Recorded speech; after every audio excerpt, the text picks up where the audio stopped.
الرحیم من یؤمن باللہ والیوم الآخر صدق اللہ العظیم۔ ہر طرح دی حمد و ثنا اللہ رب رحمان واسطے، بے شمار درود و سلام نبی رحمت جناب محمد الرسول اللہ صلی اللہ علیہ وآلہ وسلم دی ذات گرامی و بابرکت صاحبوں، ساتھیوں، بزرگوں، بھائیوں، دوستوں، اللہ مالک دا فضل احسان کہ جس نے صبح دی نماز جماعت نال پڑھن دی توفیق عطا فرمائی ہے۔ جڑے نہیں پڑھ سکے دعا کیتا کرو اللہ پڑھن دی توفیق عطا فرمائے۔ گل بڑی مشہور ہے، نیکی بقدر مشقت، رزق بقدر مقدر۔ رزق اونا ہی لبنا ہے جنہ مقدرہ دے اندر ہے، تے نیکی اوہی ہی ثواب لبنا ہے جیڑی کرانگے۔ پیو نیکی کرے تے پتر دے کام کوئی نہ، تے پتر کرے تے پیو دے کام کوئی نہ۔ اس واسطے نیکی جیڑی کرانگے ان دا فائدہ ہوئے گا۔ اور جیڑی بات میں ذکر کرنا چاہنا وہ یہ ہے، رجب دا مہینہ گزر رہا ہے اور رجب دے کنڈے بھی بڑے مشہور نے جڑے سوندے آئے ہیں ہن تک۔ اور رجب دے مہینے دے اندر کچھ واقعات بھی رونما ہوئے نے، میں ان دی ڈیٹیل انشاءاللہ ذکر کراں گا۔ اس مہینے دے اندر پہلے نمبر تے امی فاطمہ رضی اللہ تعالی عنہا دا نکاح حضرت علی رضی اللہ تعالی عنہ دے نال اے رجب دے مہینے دے اندر ہویا ہے، نمبر 1۔ نمبر 2، تحویل قبلہ۔ تحویل قبلہ دا معنی ہے وے مسلمان شروع دے اندر اللہ دے رسول بھی بیت المقدس وال منہ کر کے تے نماز پڑھ دے سن۔ کدھر منہ کر کے؟ ادھر وظیفہ کیڑا کرتا ہے؟ میرے نیڑے آنا ضرور ایتھے آ، اوتے پیچھے بہ جانا، اوتے بیٹا وظیفہ کیتی جانا، میں اٹھ کے جانا۔ ایتھے بندہ ٹکا کے پیچھے کھنگ جلوے نا تے جڑا ہے نا امام متاثر ہو جائے۔ اچھا اللہ اور سویرے میرے کول بہنا ہی اللہ دے مقابلے وستی ہے۔ چلو اللہ برکت کرے، میرے پتہ تھا لگتا ہے بھی لگ رہا ہے۔ اچھا جیڑی بات میں عرض کرنا چاہ رہا ہوں کہ دوسرے نمبر تے تحویل قبلہ۔ پہلے مسلمان مسجد مقدس وال منہ کر کے تے نماز پڑھ دے سن۔ مسجد مقدس انج سمجھو بے چلو اے بیت اللہ ہے، اے مدینہ ہے، اگے مسجد مقدس ہے فلسطین ہے۔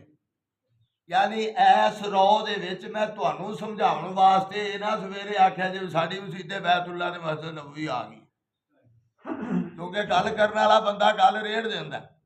جویں راتی میں گیا تے ایک آکھن لگا مولوی صاحب لگے جاندے جے، دوجا بیلی ملیا مولوی صاحب لگے جاندے جے، تیجا ملیا مولوی صاحب لگے جاندے جے۔ بھئی وہ بادشاہ تے وزیر دوویں بیٹھے سن نا، تے بادشاہ آکھن لگا، وزیر آکھن لگا بادشاہ سلامت کچھ لوگ جڑے ہیں نا وہ اکھاں تو معذور نے۔ انہیں آکھیا یہ کیویں ہو سکدا ہے؟ وہ جھٹ کو پچھو ایک آیا ہے بادشاہ سلامت بیٹھے دے، دوجا آندا بادشاہ سلامت بیٹھے دے، وزیر آندا لے گنی جا کنے لوگ آنے نے۔ اس واسطے گل ہے بھئی مولوی صاحب ہون یا تے میں سپیکر چ دس کے ٹرنا ٹھیک ہے لالا میں چلیا جے، یہ ہوں لگا تھا میں جانا۔ اس واسطے کسی وجہ تو ہی اندا مطلب یہ نہیں کہ علماء دی گفتگو سننا بھی پسند نہیں کرتے۔ میرے دوست سن، میرے دوست سن، جی کردا سی کہ میں تفصیلی بہندا، لیکن ادھر یاسین بلوچ صاحب خطیب پاکستان رتنے والے انہاں آنا سی، وہ بار بار فون کیتی جاندے سن بھی کیما تو کتھے آیا نہیں ہو اجے۔ اس واسطے ہوں پھر وہ ادو ضروری کام سی تے میں پھر ادھر نو چلا گیا۔ ਇਹ ਬਾਤ ਹੈ ਅੱਲਾਹ ਤੁਹਾਨੂੰ ਜਜ਼ਾ ਦੇ। ਮੌਲਵੀਆਂ ਦੀਆਂ ਬੁਰਕੀਆਂ ਨਾ ਗਿਣਿਆ ਕਰੋ, ਮੌਲਵੀਆਂ ਨੂੰ ਢੋਲਦਾ ਕਿਧਰ ਨੂੰ ਨਹੀਂ, ਰੱਬ ਦਾ ਸ਼ੁਕਰ ਅਦਾ ਕਰੋ ਕਿ ਲਗਾ ਫਿਰਦਾ ਮੰਜੀ ਤੇ ਪਾ ਕੇ ਨਹੀਂ ਟੁਰੀ ਫਿਰਦੇ। ਇਸ ਵਾਸਤੇ ਜਿਹੜੀ ਬਾਤ ਮੈਂ ਅਰਜ਼ ਕਰਨਾ ਚਾਹ ਰਿਹਾ ਉਹ ਇਹ ਵੇ ਕਿ ਤਹਵੀਲੇ ਕਿਬਲਾ ਮਸਜਿਦ ਨਬਵੀ बैतुल्ला मस्जिद नबवी मदीना दरम्यान दे विचों 350 किलोमीटर का फासला है, नाल नाल नहीं, इथों अगे मस्जिद मुकद्दस और किबला अव्वल जेड़ा साडा है वो मस्जिद मुकद्दस सी फलस्तीन दे अंदर जेड़ा हुण यहूदियां दे पंजे दे अंदर, और ये इथों मूँह जेड़ा करके किबला वाल यानी कि इथों इधर नूं मूँह करके नमाज पढ़ते सन मस्जिद मुकद्दस वाल, मस्जिद मुकद्दस वाल। ते जदों ये किबला तब्दील होया, जेड़े गए ने जेड़े नहीं गए अल्लाह उन्हां नूं लै जाए उत्थे मस्जिद किबला तैन है, मस्जिद किबला तैन। किबला तैन का माना है उनका इधर भी मसला बनया है ते उधर भी मसला बनया है, यानी कि मुंह करके ऐनू खड़े सन या ऐनू मुंह करके खड़े सन ऐनू। ते बाद में लिखा दीगर दा टाइम सी या जोहर दा, ऐनू मुंह करके नमाज पे पढ़ते ने ते रब दा आर्डर आ गया है कि काबा तुहाडा बदल गया है, तुसी बैतुल्ला वाल मुंह कर लो। ते उवें ही आर्डर आंदा गया है ते मुंह सारियां ने बैतुल्ला वाल कर लिया, यानी एक दूजे दे मुखालफ सिमत थे। ते फिर अल्लाह ले जाए सारियां नूं मैं गया ते मैं उत्थे वेख के ना ते मैं आख्या यार, एक मौलवी साहब सी किसी को पुछण दे विच हर्ज कोई नहीं, मैं आख्या यार गल भी अल्लाह दे रसूल सफ तोड़ के दूजे मने अगे गए सी कि मनो गए सी?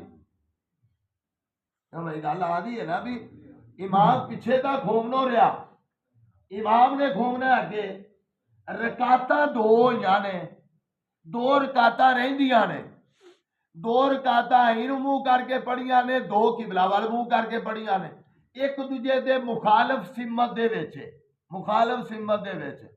जिवें उहने आख्या पूछल किवें तोड़ी, उहने आख्या मैं दो झोटियां दियां पूछलां बंन दित्तियां सी, एक नूं उधर जोर लवाए ते एक नूं उधर लवाए। मुखालफ सिमत मैं असल समझाना चाहना, मुखालफ इस तरह दो रकाता उधर दो रकाता इधर, ये तहवीले किबला रब दा आर्डर आ गया। उहदे कोलों पुछया, उन्हें आख्या मौलवी साहब एडी बारीकी में जान की लोड़ कोई नहीं, सफा तोड़न की लोड़ कोई नहीं सी, सैड तो अल्लाह के रसूल सल्लल्लाहु अलैहि वसल्लम अगे जाके खड़े हो गया उन्हें, जो रब दा आर्डर है, जदों पूरा जो बदल गया तो फिर उन्होंने तो इमाम ने अगे ही होना सी। जिहड़ी गल दसना चाहना इहनूं आंदे ने तहवीले किबला, यानी कि मस्जिद मुकद्दस वालों दूजे वाले जिहड़ा बदलिया सी ये तहवीले किबला।